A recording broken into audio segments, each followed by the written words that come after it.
l'objectif de la structure, bien sûr, et aussi parler de vision, ce qu'ils pensent pour la bonne marche ou encore pour accompagner la vision de l'église de Zambie. Mokili a créé l'Ikolo Penase. Alors, chaque temps, un représentant na Mokili, ou le prophète connaît Paul Domini. Alors, il y a créé, penser vision na yeke liboso nde omoni pe toyebani lelo toyebani ngai na bandeko tout ozawa tosangani tosali eloko moko tout baseli la kotaka na maloba na ye alobaka kaka tozana idée ya création ba jeune bo vanda bongo te il faut créer la structure 100% le Bananza, mais c'est ça, non? Ouais, 100% de l'église de Bananza, mais c'est une structure ou un groupe de jeunes pour animer l'église, à ce que le fidèle ou encore chaque fidèle de l'église qui est présent à l'église ne puisse pas être distrait. Vous éveillez la conscience des fidèles comme vous voulez, comme j'ai compris mon frère Nathan Polépolé. J'aimerais savoir, parce que c'est d'abord la structure 100% de Bananza au début. Oui, 100% et bandaki en 2011. Mais en 2011, on a combo à 100%. Ils allaient kaka babeti maboko. Ils allaient kaka babeti maboko, to andoko beta maboko normal. Tant que comme en 2014, ils allaient na ba ndeko bazaki na Lubumbashi pour 100% ça structurement munene. Ils sont partout dans le monde, dans la région, ça partout. Bandeko na biso bauta ki Lubumbashi, Mokambi Eric, bayeko na niveau Kinshasa. Baelaki biso style moko maboko na to monate. Ça na biso ka pona ko animer. Non, monsieur les ko animer te. Déjà la base bateau to betana bango bayebi, to tsuka kana maboko te, to sunganaka, to salaka mambo ebele. Iza mambo nyonso eza na kati wana. Ebite ba beti maboko wana. Déjà inspiration ko beti maboko wana e bana ndenge nini. Si je vais parler de l'objectif, bien sûr vous en avez département, et puis département. Oui, ndenge tulbayi ne bandeli, na kati les jeunes créateurs, tous en bas département. Donc tout ça quand on a été pour nous robeta maboko mais tous en bas département ozo kabola pour but venir ça robeta maboté.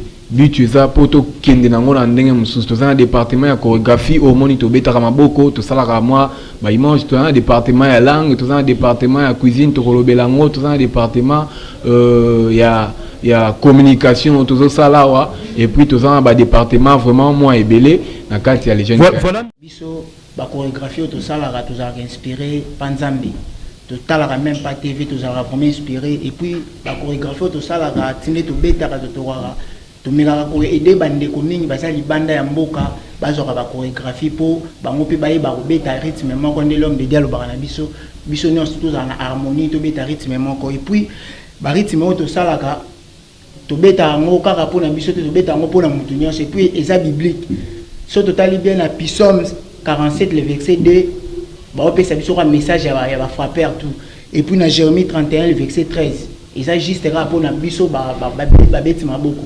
Ils ont vraiment biblique, tout ça là on pour la mission, tout ça là on pour la bataille, puis des tout wana. Est-ce que dans le bi, na kati ya ba vexio mais kotanga wana, est-ce que to bi oyika Psaume, oyika Jérémie, to éviter Jérémie on le bini.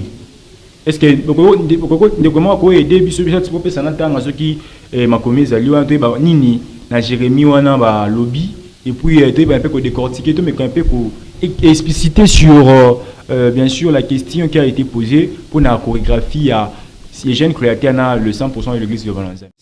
Jérémie 31 verset 13 et le Bible. Alors les jeunes filles s'y réjouiront à la danse, le jeune homme et les vieillards s'y réjouiront aussi. Je changerai leur deuil en allégresse et je les consolerai. Je leur donnerai l'allégresse et je leur donnerai de la joie après leur chagrin. Ce que vous comprenez la vexée, la jeune fille n'a pas VA ou encore la jeune homme. Nous avons une structure les jeunes créateurs. Est-ce que les jeunes créateurs, ça pour alors les jeunes filles et le VR, est-ce que oui, na bana basi bazali. Bazara toujours on a pour accompagner toujours kilt bana basi pe bazara betara ba betizeki ba benga ba betizeki département ya cinéma en tout cas jeune créateur ils ont fait ça éclairage en fait tozo ça éclairage et puis tozo ça en sorte que tout le monde a bénéficié na mambo izana kati, dans le sens que premièrement le monde dans lequel nous vivons aujourd'hui, il y a des personnes qui fréquentent penza église et il y a aussi des personnes avec lesquelles bazo ba décision na ba vie na bango qui ndara église té ba lingaraté ba réseau belé belé, et nous voulons faire en sorte que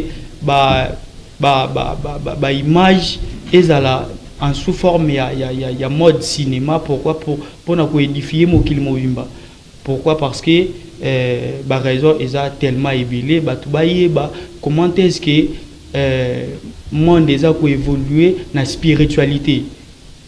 Donc c'est un peu ça. Donc mokili mobimba et ça la facilité à travers le cinéma, et à travers le cinéma on a toujours expliqué comment est-ce que le vrai doctrine il faut à comprendre yango.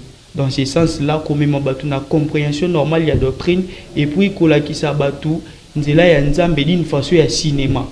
Donc, voilà. Toi, en disant que les prophètes étaient magiciens, tout ça, azamutaba gligli, donc bah qui va na kufa. Ndiko pole, est-ce que on peut éclairer opinion? En fait, merci nous encore on a accordé un lissus na loba. Ceux qui nous ont un message pour répondre à la question, le prophète Konde Paul Dominique, comment on a évolué dans la boya mutuna mokilité, a boya mutute, a tika la peko boya mutute, a bongo, mosali anzambe mutunyo sauté à kondimai, et puis tant que tu recouvres Fabisonio sauté tout le monde mboka anzambe, il y a certaines personnes où bazawana pour bakende na ligne moko boye ezape na ba oyo fo bakende na ligne moko boye oyo na part ya nzambe. Alors pour la sage na question wana l'homme de Dieu na boya mutute l'église na ba quartier ba vraiment déranger en fait na bino kutubo tala kutuba to bakende kuna to kufa kina martyr tala boy ba bakende ka pa na e apesa ka bato kisi ba benga ekolo martyr et le secret ni zana kata makambo ndeko. Ouais, prophète Konde aza second venu à Christ. Prophète Konde a la Jésus-Christ nazala qui Jésus a bandé ko boya mutute. Ba tout bando ya ka vers Jésus. Pour comprendre mambo, c'est pas facile mon cher. Monde to sangani boye, ce n'est pas facile. Ceux qui osent ma capacité à supporter mambo tout oza o kokate.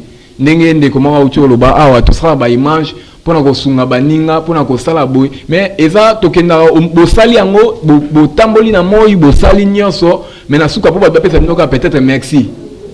Vous voyez, alors tu as dit qu'il y a un merci ou un bénédiction, tu es yango et kofonga biso un jour ba porte ko prophète qu'on a té biso bongo.